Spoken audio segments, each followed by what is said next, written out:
Hello नमस्कार साथियों, study 91 में मैं नीरज मिश्रा आप सभी का हार्दिक स्वागत करता हूं।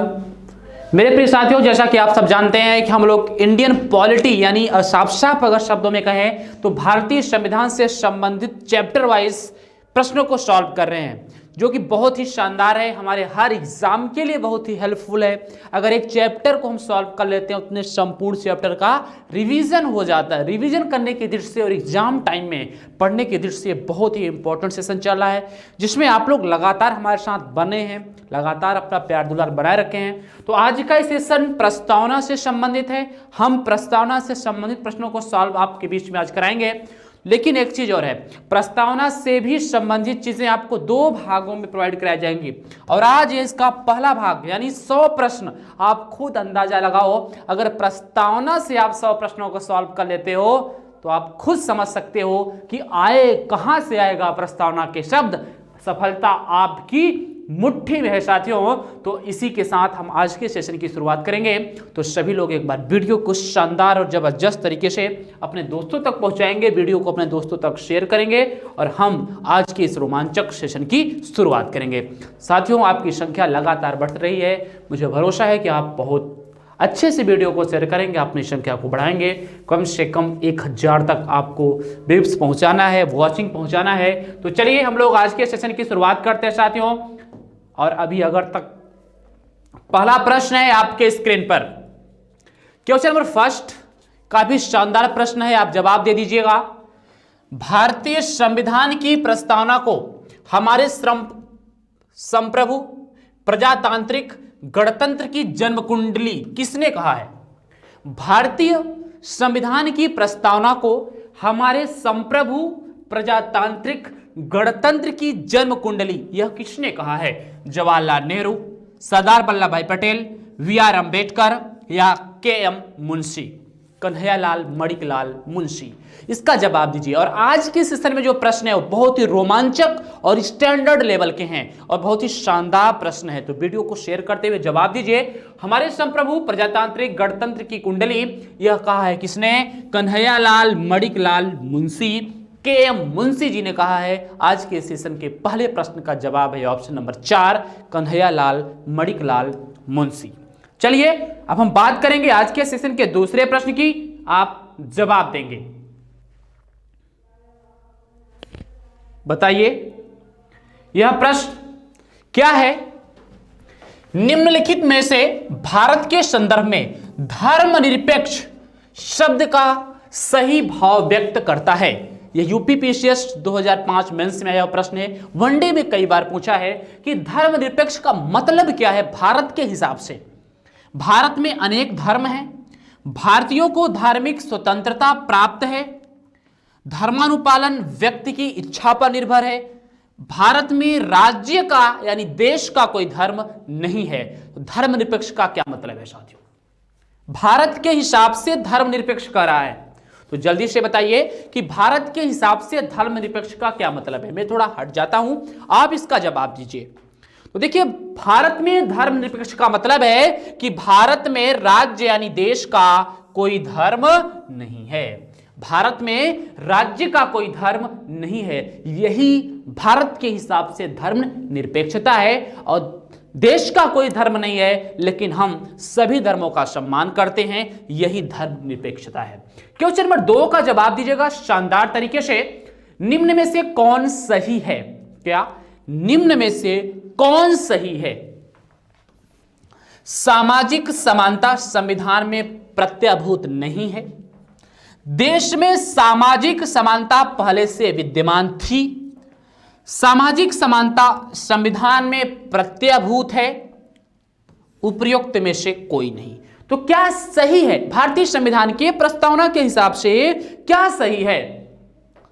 तो भैया, भारत के संविधान में सामाजिक न्याय का उल्लेख है। सामाजिक न्याय का मतलब ही समानता है। समाज में समानता का भाव होगा, इसका मतलब है सामाजिक समानता संविधान में क्या है? प्रत्यभूत है। सामाजिक समानता भारतीय संविधान में प्रत्यभूत है। आपने सुना होगा, हम भारत के लोग भारत को एक प्रभुत्व संपन्न समाजवादी पंथ निरपेक्ष लोकतंत्रात्मक गणराज्य बनाने तथा समस्त नागरिकों में सामाजिक, आर्थिक, राजनैतिक न्याय। तो सामाजिक, आर्थिक और राजनैतिक न्याय की बात है, इसका मतलब है सामाजिक समानता भारतीय संविधान में वर्णित है। चलिए नेक्स्ट क्वेश्चन नंबर 4। निम्नलिखित में से किस वाद में उच्चतम न्यायालय ने धारणा प्रस्तुत की कि उद्देशिका संविधान का भाग है? सारे प्रश्नों का संकलन है, नॉर्मल भी प्रश्न मिलेंगे, परेशान मत होइए, कुछ अच्छे और स्टैंडर्ड लेवल के प्रश्न हैं। तो आप बताएंगे निम्नलिखित में से किस वाद में, वाद का मतलब मुकदमा, उच्चतम न्यायालय ने धारणा प्रस्तुत की कि उद्देशिका संविधान का भाग है। पहले उद्देशिका को संविधान का भाग नहीं माना जाता था, लेकिन प्रश्न यह पूछा है कि उच्चतम न्यायालय ने किस मुकदमे के बाद यह बात स्वीकार कर ली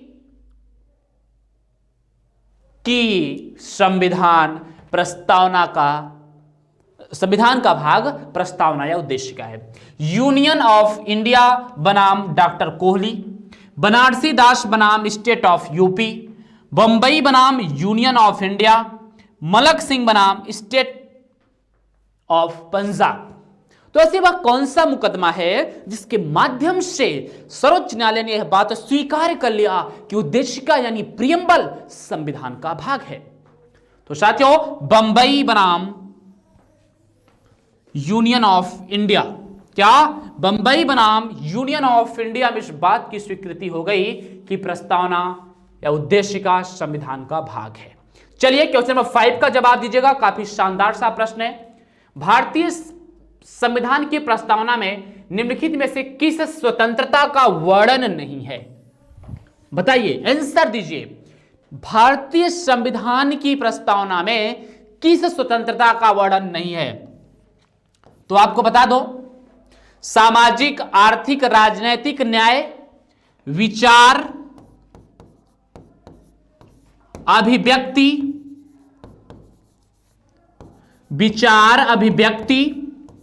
विश्वास, धर्म और उपासना की स्वतंत्रता। अगर डायरेक्ट पूछ ले कि कितनी स्वतंत्रता की बात की गई है तो आप कहेंगे 5।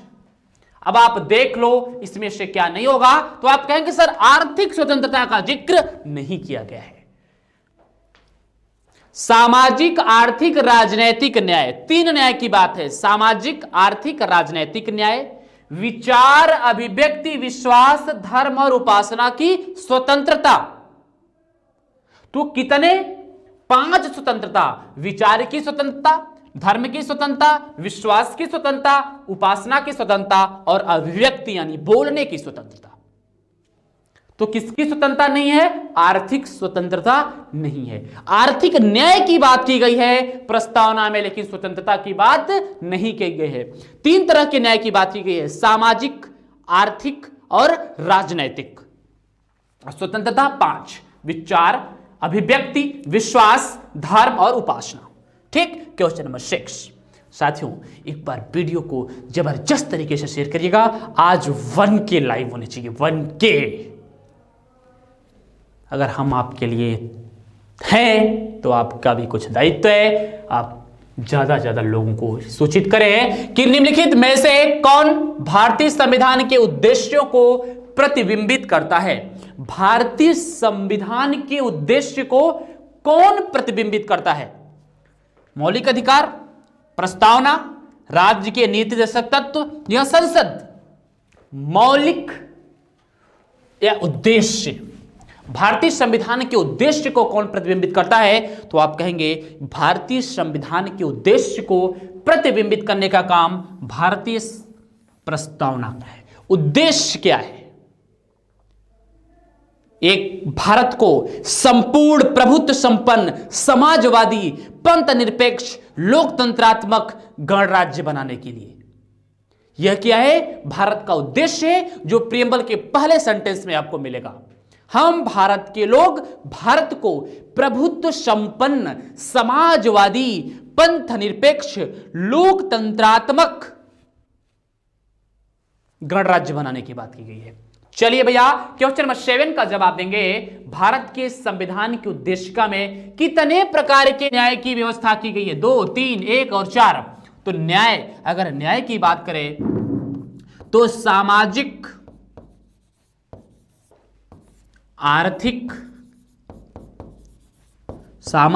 आर्थिक और राजनैतिक न्याय की व्यवस्था की गई है।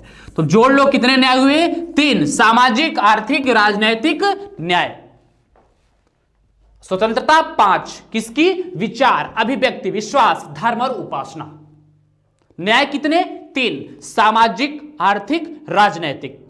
ये सारे क्वेश्चन इंपॉर्टेंट हैं साथियों, और बहुत ही शानदार से प्रश्न है जो आपके बीच में मैं दे रहा हूं। चलिए, ये तो direct question UP PCS mains 2016 में पूछा है। यूपी पीसीएस मेंस 2016 में डायरेक्ट पूछा है। चलिए क्वेश्चन नंबर 8 का जवाब देंगे। क्या है? निम्नलिखित विवादों में से किसमें सर्वोच्च न्यायालय ने प्रस्तावना को भारतीय संविधान की मौलिक संरचना का भाग स्वीकार किया है? भारतीय संविधान की मौलिक संरचना का भाग संसद ने, आपका सुप्रीम कोर्ट ने कब यह स्वीकार कर लिया कि संविधान की प्रस्तावना भारत के संविधान का मौलिक भाग है? बेरुवारी विवाद, एके गोपालन विवाद, प्रिवी पर्स विवाद, केशवानंद भारती विवाद। तो आपको पता ही होगा किस विवाद के बाद? केशवानंद भारती विवाद।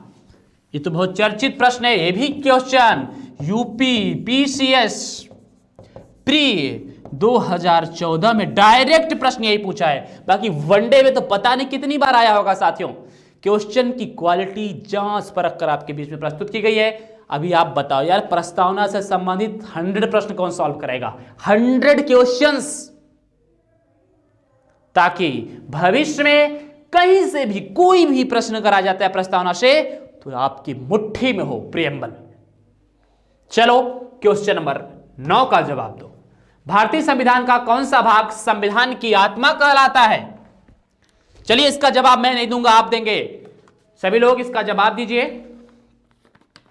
भारतीय संविधान का कौन सा भाग संविधान की आत्मा कहलाता है?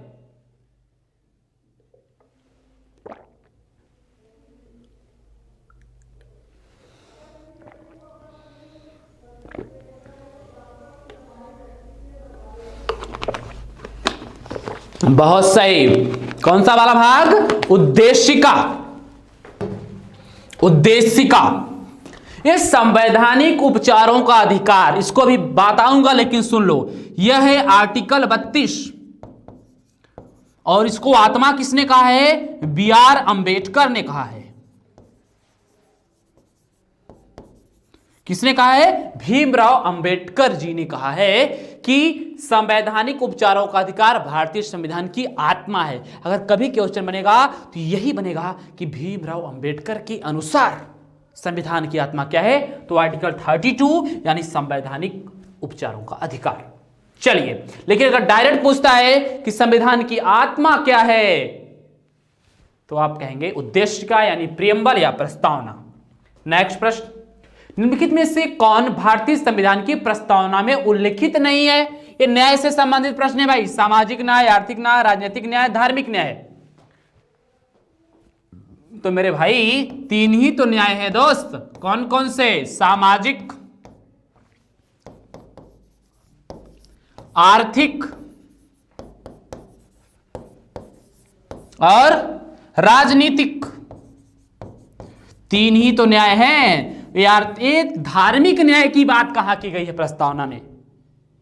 प्रस्तावना में धार्मिक न्याय की बात नहीं की गई है, सिर्फ 3 ही न्याय की बात की गई है। वो कौन कौन से? सामाजिक,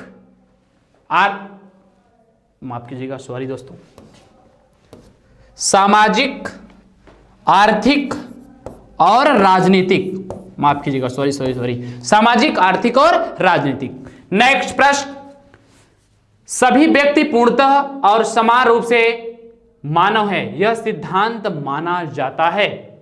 सभी व्यक्ति पूर्णतः और समान रूप से मानव है, यह सिद्धांत माना जाता है सार्वभौमिकता, समष्टिवाद, समाजवाद, अंतःक्रियावाद। ये प्रस्तावना का प्रश्न है साथियों। आपको लगता होगा ना कि ऐसे लल्लू टाइप के प्रश्न कराए जा रहे हैं, बहुत शानदार सा प्रश्न है। बताइए,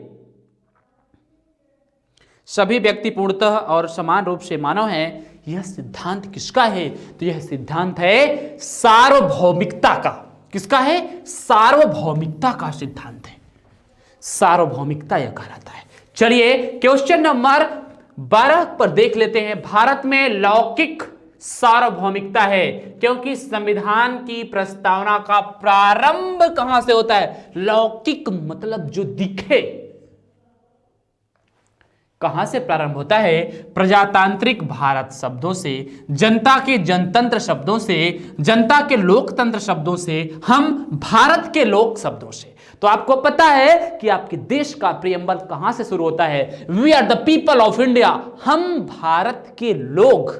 भारत को प्रभुत्व संपन्न समाजवादी पंथ निरपेक्ष लोकतंत्रात्मक गणराज्य बनाने के लिए तथा समस्त नागरिकों को सामाजिक, आर्थिक, राजनीतिक न्याय, विचार, अभिव्यक्ति, विश्वास, धर्म और उपासना की स्वतंत्रता दिलाने के लिए तथा समस्त नागरिकों में व्यक्ति की गरिमा, राज्य की एकता और अखंडता को सुनिश्चित करने वाली बंधुता बढ़ाने के लिए दृढ़ संकल्पित होकर आज संविधान सभा में 26 नवंबर 1949 को मार्गशीर्ष शुक्ला सप्तमी एतत् द्वारा संविधान को अधिनियमित, आत्मार्पित और अंगीकृत करते हैं, या अंगीकृत, अधिनियमित और आत्मार्पित करते हैं। तो शुरुआत कहां से है? We are the people of India, हम भारत के लोग। यानी स्पष्ट दिखता है, इसलिए इसको लौकिक सार्वभौमिकता कहा जाता है। स्पष्ट दिखता है इसलिए इसको लौकिक सार्वभौमिकता कहा जाता है। साथियों, प्रस्तावना से संबंधित जितने प्रश्न बन सकते हैं सब 2 घंटे में मुट्ठी में करना है, एक आज और एक कल। ठीक, चलो क्वेश्चन नंबर 13। निम्नलिखित में से कौन भारत को धर्मनिरपेक्ष राज्य वर्णित करता है? निम्नलिखित में से कौन भारत को धर्मनिरपेक्ष राज्य वर्णित करता है? क्या मूल अधिकार में ऐसा है? नहीं है। वहां तो साफ साफ कहा गया है कि आप अपने धर्म को पाल सकते हो। 9वीं अनुसूची में ना भैया, 9वीं अनुसूची तो न्यायिक पूर्वालोकन से परे है। संविधान की प्रस्तावना में ऐसा, संविधान की प्रस्तावना में ही तो धर्मनिरपेक्ष राज्य की बात की गई है। यह उद्देश्य है भारत देश का। चलो बहुत सही। क्वेश्चन नंबर 14 पर जवाब देना। निम्नलिखित शब्दों में से कौन सा शब्द 1975 में भारतीय संविधान की प्रस्तावना में नहीं था? देखिए क्या घुमाया है, 1975 में नहीं था मतलब 1976 में जोड़ा गया 42वें संविधान संशोधन के माध्यम से। तो बताइए क्या? बंधुत्व, संप्रभु, समानता, अखंडता। तो क्या नहीं था? अखंडता शब्द नहीं था। समाजवाद, पंथ निरपेक्ष और अखंडता, इन 3 शब्दों को 1976 में जोड़ा गया है। चलिए नेक्स्ट प्रश्न, 15 नंबर प्रश्न थोड़ा ध्यान से पढ़िएगा मेरे दोस्त। भारतीय संविधान की प्रस्तावना के बारे में कौन सा कथन सही है? क्या कहा है?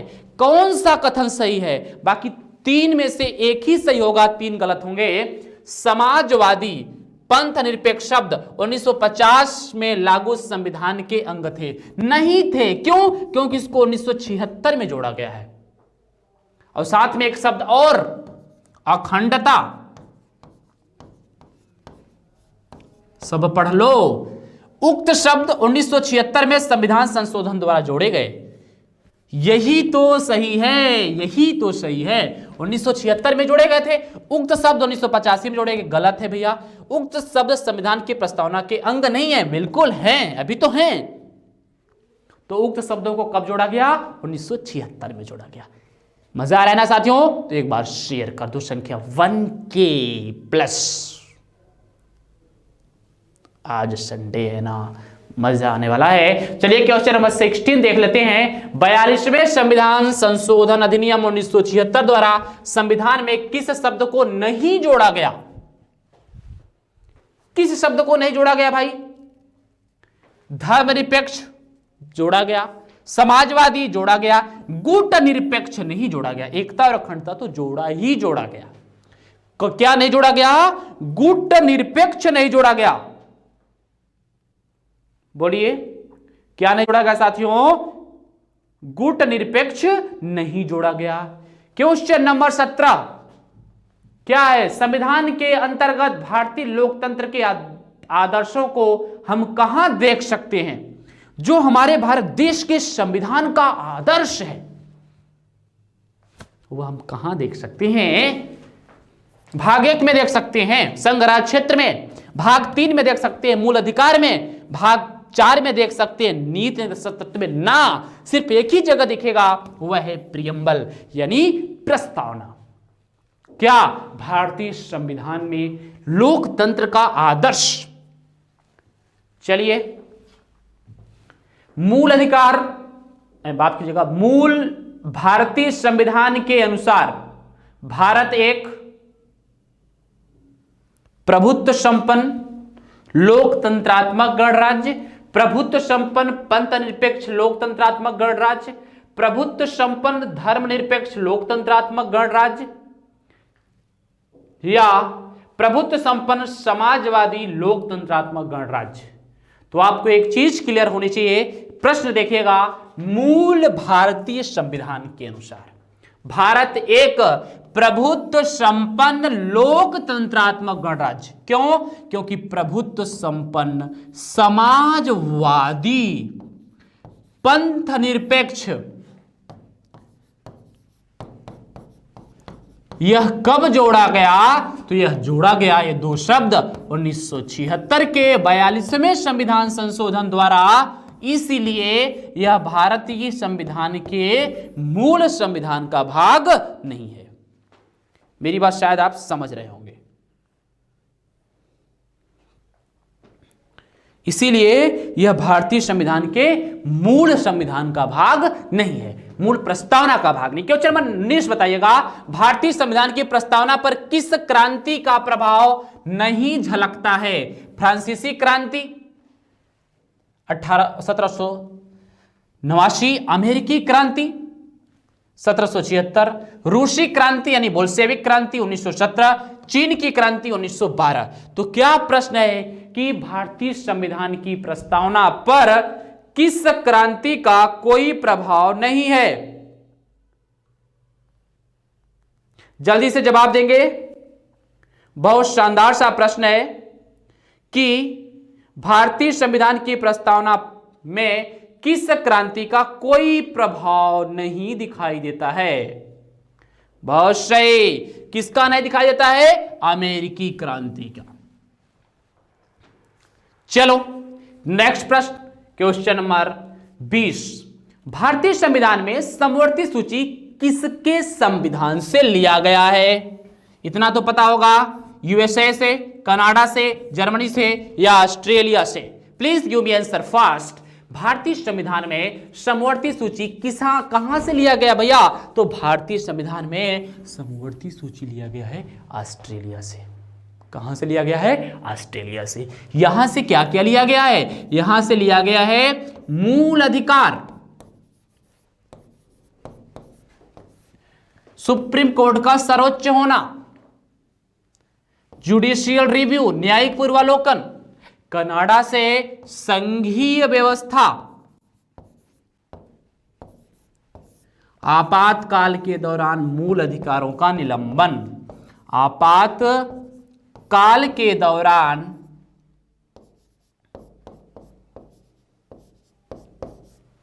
मूल अधिकार का निलंबन।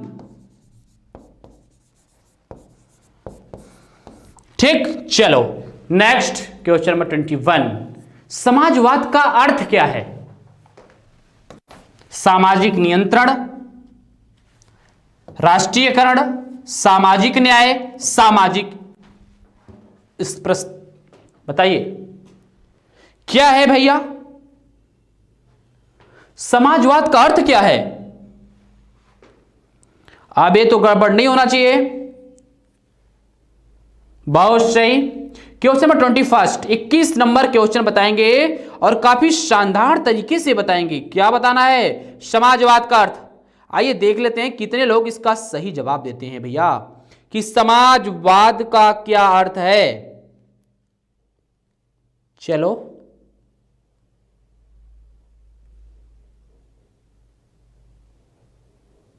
बहुत सही।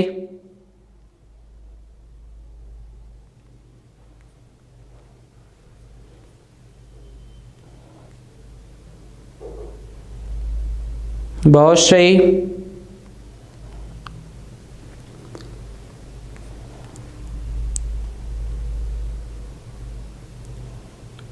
चलिए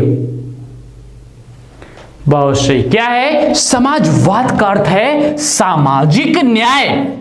भाई सामाजिक न्याय का मतलब होता है सबको एक समान भावना से देखना। चलिए क्वेश्चन नंबर 22 का जवाब दे दीजिएगा। भारतीय संविधान की प्रस्तावना में लिखित हम भारत के लोग से क्या अर्थ निकलता है? भारतीय गणराज्य की संप्रभुता जनता में निहित है। संविधान का निर्माण भारत की जनता द्वारा हुआ है। संविधान निर्माता भारत की जनता का प्रतिनिधित्व करते हैं। भारत का संविधान भारत की जनता की सहमति पर आधारित है। पढ़िए अच्छे से, स्पष्ट तरीके से पढ़िए और फिर जवाब दीजिएगा।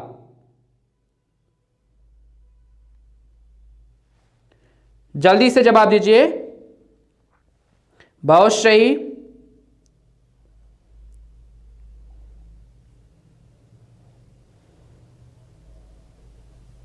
चलिए वाह, बहुत सही साथियों, जबरदस्त।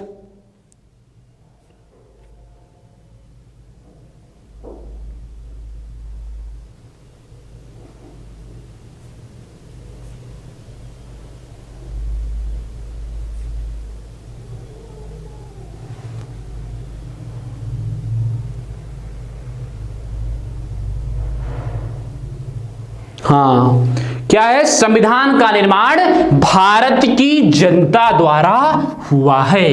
क्या? संविधान का निर्माण भारत की जनता द्वारा हुआ है। स्पष्ट पढ़िए, सोचिए, समझिए, तब जवाब दीजिए।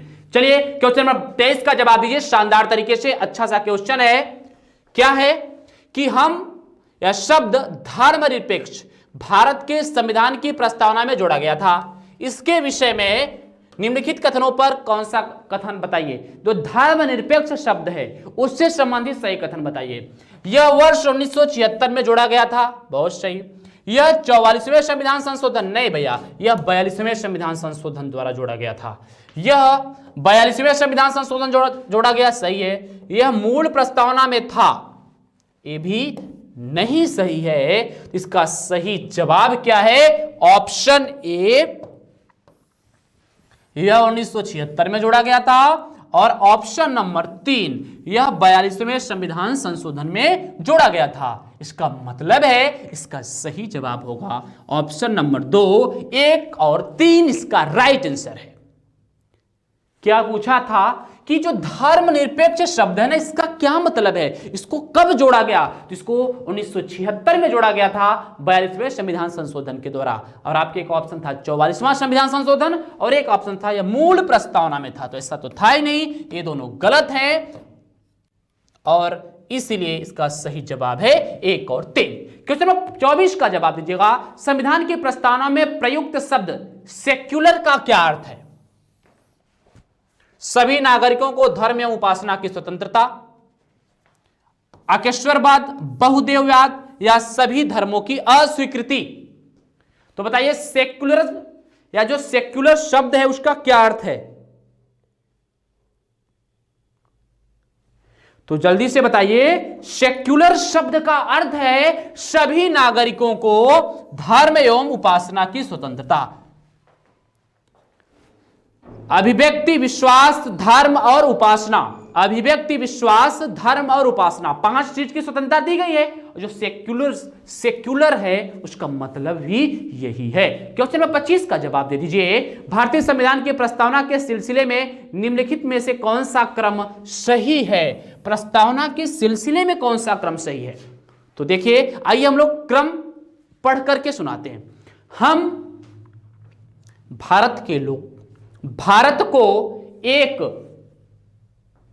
प्रभुत्व संपन्न, प्रभुत्व संपन्न का मतलब होता है सत्ता संपन्न या सार्वभौम संपन्न, कोई दिक्कत नहीं है।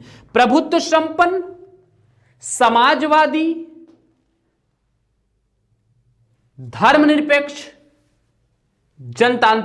जनतंत्रात्मक गणराज्य। यानी हम भारत के लोग भारत को एक सत्ता संपन्न, समाजवादी, धर्मनिरपेक्ष और लोकतंत्रात्मक गणराज्य बनाने के लिए ऑप्शन नंबर डी क्रम यही सही है मेरे बाबू, यही सही है। क्या? यही सही है, बहुत सही। चलो क्वेश्चन नंबर 26 पर जाने से पहले एक बार आपको बता दूं कि कल ठीक रात को 8 बजे इसका दूसरा पार्ट देखना ना भूलें और ज्यादा से ज्यादा वीडियो को शेयर करें, क्योंकि प्रस्तावना में हम करेंगे कितने 100 क्वेश्चंस का क्यूज, ताकि बाहर से एक भी प्रश्न आने की कोई संभावना न बचे। क्वेश्चन नंबर 26 जवाब दीजिए और एक बार शेयर कर दीजिएगा। भारत को एक गणराज्य मुख्य रूप से बनाया जा सकता है क्योंकि राज्याध्यक्ष का चुनाव होता है, उसे 15 अगस्त 1947 को सत्ता मिली थी, उसका अपना लिखित संविधान है, उसकी सरकार संसदीय प्रणाली के अनुसार है। तो भारत को एक गणराज्य कब कहा जाएगा? जब उसके राज्याध्यक्ष का चुनाव होता है। बताइए क्वेश्चन नंबर 26।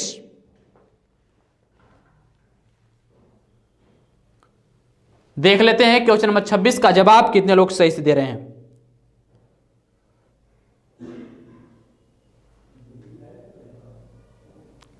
भैया इसके राज्याध्यक्ष का चुनाव होता है ना, राजा का अगर चुनाव नहीं होता तो कौन सा प्रणाली है?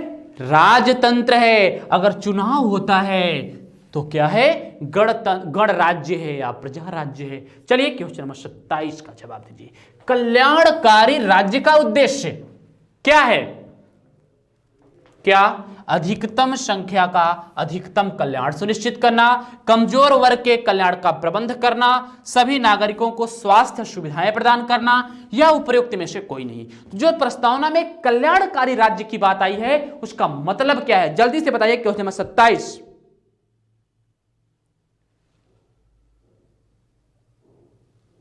बहुत सही। क्या?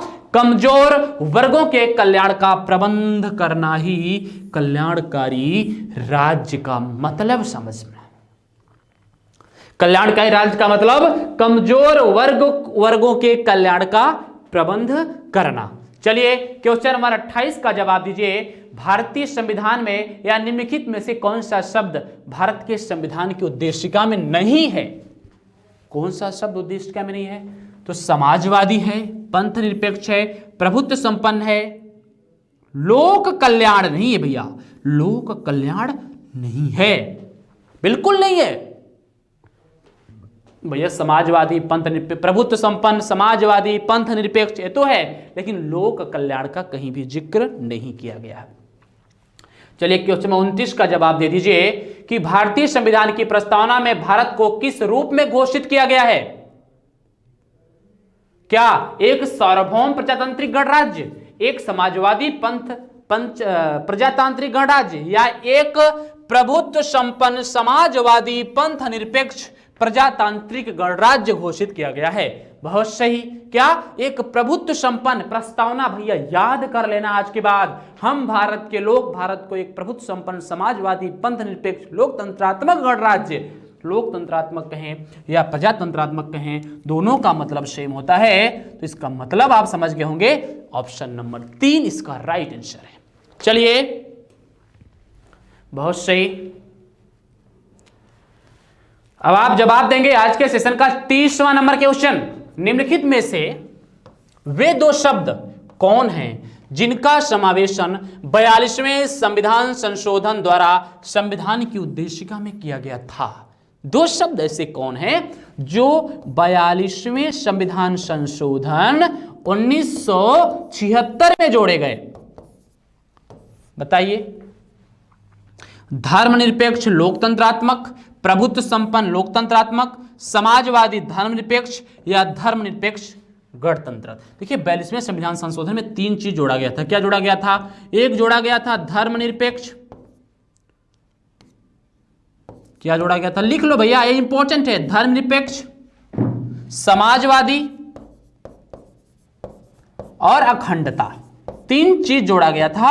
और ये आपके एग्जाम में यहां से कई बार प्रश्न पूछा जा चुका है। जोड़ा 3 गया था और प्रश्न पूछे गए कम से कम 300 बार। तो समाजवादी और धर्मनिरपेक्ष शब्द 42वें संविधान संशोधन अधिनियम 1976 में जोड़ा गया। क्वेश्चन नंबर 31, गणतंत्र होता है केवल एक लोकतांत्रिक राज्य, अध्यक्षीय पद्धति शासन करने वाला राज्य, संसदीय पद्धति शासन करने वाला राज्य, राज्य जहां पर अध्यक्ष वंशानुगत रूप में ना हो, वही तो गणतंत्र है। जहां राज्य वंशानुगत रूप में ना हो वही तो गणतंत्र है भैया। अगर राज्य वंशानुगत रूप में होना शुरू हो जाए, क्या कौन राज्य, क्या राजा का अध्यक्ष, राज्य का अध्यक्ष, तो वही तो है। जहां राजा वंश के हिसाब से ना हो, उसका चुनाव हो, वही गो गणतंत्र है, वही तो लोगों का शासन है। लोकतंत्र या गणतंत्र जनता के लिए, जनता द्वारा जनता पर किया जाने वाला शासन होता है। यह किसने कहा था? अब्राहम लिंकन जी ने कहा था। किसने कहा था? अब्राहम लिंकन महोदय ने कहा था साथियों। चलो जवाब दीजिएगा आज के सेशन का 32 नंबर प्रश्न। भारत एक धर्मनिरपेक्ष राज्य है, इसका मतलब है कि भारतीय राज्य धर्म विरोधी नागरिकों का समर्थन करता है। अरे बाप रे, बहुसंख्यक समुदाय के धर्म का समर्थन करता है, अल्पसंख्यक समुदाय के धर्म का समर्थन करता है, किसी निश्चित धर्म का समर्थन नहीं करता है। अगर धर्मनिरपेक्ष है तो किसी निश्चित धर्म का समर्थन नहीं करता है, तभी तो धर्मनिरपेक्ष है। चलो नेक्स्ट, धर्मनिरपेक्षता का अर्थ क्या है? राज्य सरकार सभी धर्म के खिलाफ है। अरे बाप रे, राज्य सरकार द्वारा एक धर्म को स्वीकृति दी गई है, राज्य सरकार द्वारा किसी धर्म को स्वीकार नहीं किया गया है, या उपरोक्त में से कोई नहीं। आप बताइए क्या है धर्मनिरपेक्षता, क्या है सेकुलरिज्म? तो धर्मनिरपेक्षता का मतलब है राज्य सरकार ने किसी भी धर्म को राज्य या देश का धर्म न कहा हो, या सरकार किसी धर्म को स्वीकार न करती हो और ना ही किसी धर्म को अस्वीकार करती हो। सरकार किसी धर्म को न तो स्वीकार करती हो और न ही अस्वीकार करती हो, वही तो होता है धर्मनिरपेक्ष का अर्थ। क्वेश्चन नंबर 34, भारत है एक धर्मनिरपेक्ष राष्ट्र, हिंदू मुस्लिम राष्ट्र, या इनमें से कोई नहीं? Please give me answer fast और एक बार 1 की का टारगेट पूरा कर दो दोस्तों, मजा आ जाएगा। एक तोहफा दिया, दूसरा तोहफा भी दे दूंगा जल्दी से। तो भारत है एक क्या? धर्मनिरपेक्ष राष्ट्र, हिंदू मुस्लिम राष्ट्र, या इनमें से कोई नहीं? तो आप कहेंगे साथियों, चिल्ला चिल्ला कर अभी आप पढ़ा रहे हैं कि भारत एक धर्मनिरपेक्ष राष्ट्र है जिसमें सरकार का कोई अपना धर्म नहीं होता है। चलिए नेक्स्ट, क्वेश्चन नंबर 35, भारत को गणतंत्र क्यों कहा जाता है भैया? गणतंत्र क्यों कहा जाता है? इसकी विधानमंडलों की अधिकतम संख्या जनता द्वारा प्रत्यक्ष चुनी जाती है। यह राज्यों का एक संघ है। भारतीय नागरिक मूलभूत अधिकारों का उपयोग करती है। यहां राज्य का प्रमुख निर्धारित अवधि के लिए निर्वाचित होता है। तो बताइए कि भारत को गणतंत्र हम क्यों कह दें?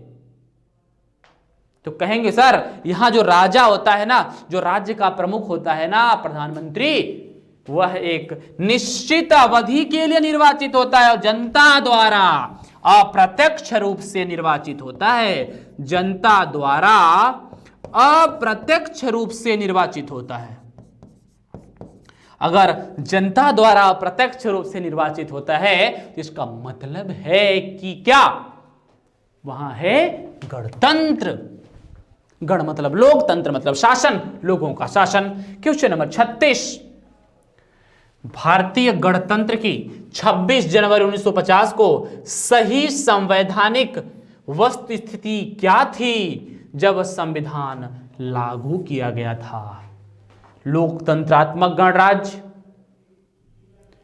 प्रभुत्व संपन्न, धर्मनिरपेक्ष, लोकतंत्रात्मक गणराज्य, प्रभुत्व संपन्न, लोकतंत्रात्मक गणराज्य, संपूर्ण प्रभुत्व संपन्न, समाजवादी, धर्मनिरपेक्ष। तो आप क्या कहेंगे? पूछा क्या है 1950 26 जनवरी को, लेकिन देखिए 3 शब्द 1976 में जोड़े गए। वह 3 शब्द कौन से संविधान संशोधन में? तो कॉन्स्टिट्यूशनल अमेंडमेंट 42। कौन कौन से शब्द? समाजवादी, समाजवादी, धर्मनिरपेक्ष या पंथ निरपेक्ष, और अखंडता। तो देख लो, लोकतांत्रिक गणराज्य, धर्मनिरपेक्ष नहीं होगा, ये वाला ऑप्शन गड़बड़ हो जाएगा, ये वाला गड़बड़ हो जाएगा, ये था संपूर्ण प्रभुत्व संपन्न और लोकतांत्रिक गणराज्य, ऑप्शन नंबर 3। ठीक, क्योंकि संपूर्ण प्रभुत्व संपन्न था, हमेशा से था, भारत स्वतंत्रता के बाद से ही था। चलिए क्वेश्चन नंबर 37 नंबर का जवाब देंगे भैया। उद्देश्य प्रस्ताव संविधान सभा में कब प्रस्तुत किया गया था? 13 दिसंबर 1946, 23 जनवरी 1947, 22 जनवरी 1946 या 22 जनवरी 1947। तो उद्देश्य प्रस्ताव किसने पेश किया था? तो JN नेहरू ने पेश किया था। JL नेहरू ने, किसने? जवाहरलाल नेहरू ने पेश किया था। कब पेश किया था? 13 दिसंबर 1946 को संविधान सभा की तीसरी बैठक में। संविधान सभा वाला वीडियो नहीं देखा होगा तो जाकर के देख लेना साथियों, सारी चीजें आपको मिलेंगी, क्योंकि हम लोग टॉपिक वाइज पैटर्न को फॉलो कर रहे हैं, टॉपिक वाइज। चलो क्वेश्चन नंबर 38, भारत में लोकतंत्र का कौन सा स्वरूप मिलता है? प्रत्यक्ष लोकतंत्र, अप्रत्यक्ष लोकतंत्र, दोनों का मिश्रण, या इनमें से कोई नहीं? तो भारत में कौन सा वाला लोकतंत्र है? बताइए, भारत में कौन सा वाला लोकतंत्र है? तो आप कहेंगे सर भारत में है अप्रत्यक्ष लोकतंत्र। क्या? अप्रत्यक्ष। सर प्रत्यक्ष लोकतंत्र का एक एग्जांपल बता दीजिए। तो लिख लीजिए स्विट्जरलैंड। क्या? स्विट्जरलैंड।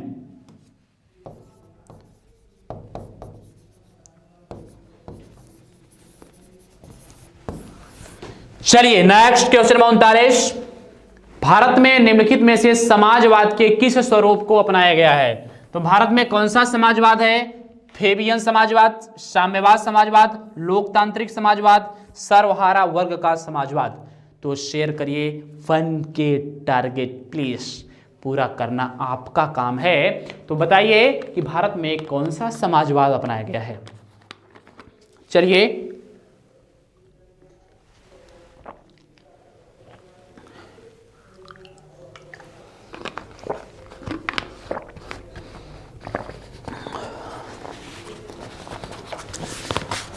बहुत सही, कौन सा समाजवाद अपनाया गया है? लोकतांत्रिक समाजवाद। भैया लोकतंत्र है ना भारत, यस। चलिए कि नेक्स्ट क्वेश्चन का जवाब दीजिए। क्वेश्चन नंबर 40, प्रस्तावना में निम्नलिखित में से किन तत्वों का समावेश पाया जाता है? प्रस्तावना में क्या है? संविधान का स्रोत, स्वरूप, उद्देश्य, तानाशाह का स्रोत, स्वरूप, उद्देश्य, धर्मतंत्र का स्रोत, स्वरूप, उद्देश्य, राजतंत्र का स्रोत, स्वरूप और उद्देश्य। तो प्रस्तावना में संविधान का स्रोत है, स्वरूप और उद्देश्य, तीनों चीजों का वर्णन किया गया है। कब बना ये भी लिखा गया है, 26 नवंबर 1949, आपको पता है। क्वेश्चन नंबर 41 का जवाब दे दीजिए कि न्याय में सम्मिलित सभी पक्ष, चाहे सामाजिक न्याय हो, आर्थिक न्याय हो, राजनैतिक न्याय हो, भारतीय संविधान में किस देश से ग्रहण किया गया? रूस, फ्रांस, अमेरिका, जर्मनी। जल्दी से बताइए, सामाजिक, आर्थिक, राजनैतिक न्याय को संविधान में कहां से ग्रहण किया गया है?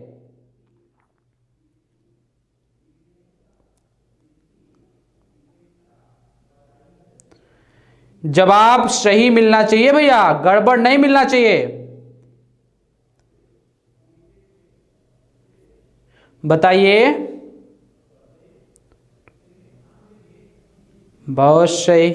तो आपको पता है रूस की क्रांति से प्रेरित है। कहां से? रूस की क्रांति से सामाजिक आर्थिक राजनीतिक न्याय, जो संविधान में प्रस्तावना में न्याय का जिक्र किया गया है, तीन कौन कौन सा? सामाजिक, आर्थिक और राजनीतिक, यह रूस के संविधान से प्रेरित है। क्वेश्चन नंबर 42 का जवाब दीजिए। प्रस्तावना से संबंधित संविधान संशोधन 44वां, 42वां, 61वां, 69वां। आग लगा देंगे साथियों, आप संख्या बनाए रखिए, क्योंकि संविधान से संबंधित कितने भी प्रश्न आ जाएंगे एग्जाम में, सबको सॉल्व कराऊंगा, लेकिन एक दिन में पॉसिबल नहीं है, इसलिए चैप्टर वाइज सॉल्व करा रहा हूं। तो बताइएगा, प्रस्तावना से संबंधित संविधान संशोधन है 42वां संविधान संशोधन, और मात्र अब तक एक बार ही संशोधन किया गया है प्रस्तावना में, वो भी 1976 में, 1976 में। उसके बाद कभी संशोधन नहीं हुआ। क्वेश्चन नंबर 43 का जवाब दे दीजिए कि संविधान की प्रस्तावना दीर्घकालिक सपनों का विचार है, यह किसने कहा था? जवाहरलाल नेहरू, भीमराव अंबेडकर, के.एम. मुंशी, सर अल्लादी कृष्ण स्वामी अय्यर। इस संवैधानिक प्रारूपी समिति के सदस्य थे। के.एम. मुंशी भी सदस्य थे, भीमराव अंबेडकर अध्यक्ष थे।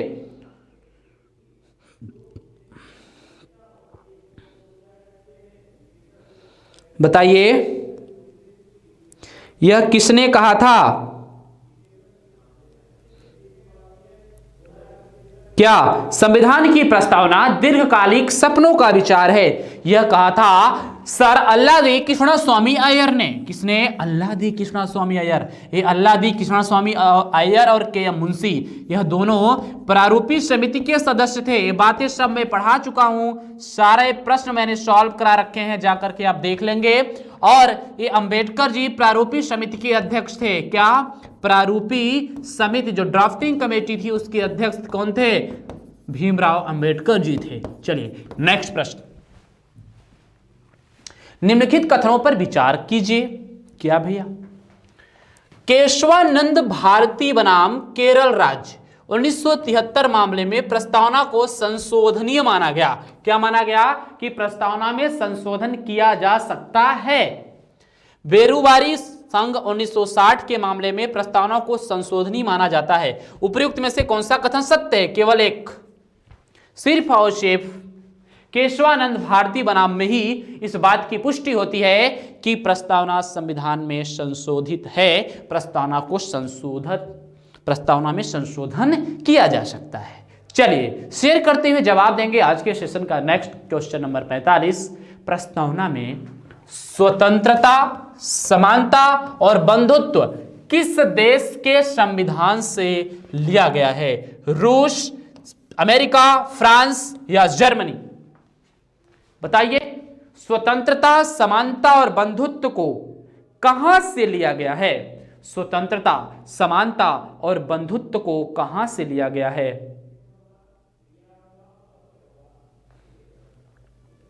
जल्दी से बताइए। बहुत सही। कहां से लिया गया है? फ्रांस से लिया गया है।